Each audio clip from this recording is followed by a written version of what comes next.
When you first buy your computer, your desktop will probably look something like this. An empty screen with a couple of desktop icons, or maybe 3 or 4 desktop icons on the left hand side over here. You've got the start button down here in the bottom left hand corner. You most likely will have a search box down the bottom left hand corner. You will also have these taskbar items down here.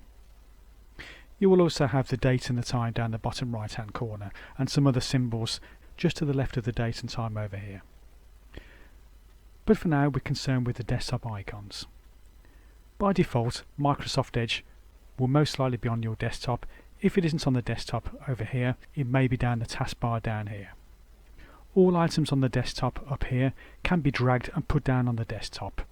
If you want to put an item from the desktop onto the taskbar down the bottom here, you can put the pointer onto the desktop icon, left click onto it, hold the left click button down, move the pointer down to the taskbar, let go, it will make a copy of the desktop icon on the taskbar down here. This is useful because taskbar items down here only require one click, whereas desktop icons up here always require a double click. As time goes on, you will increase the amount of desktop icons you have on your computer, but for now, you needn't be concerned about it. Other videos in this course will cover the other main aspects of the desktop, for example the start menu,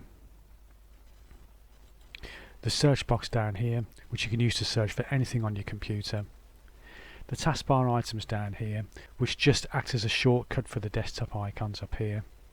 And most things that you do on a day-to-day basis will either involve to go to the internet, clicking on the icons here, or finding things on your computer, such as documents and photographs.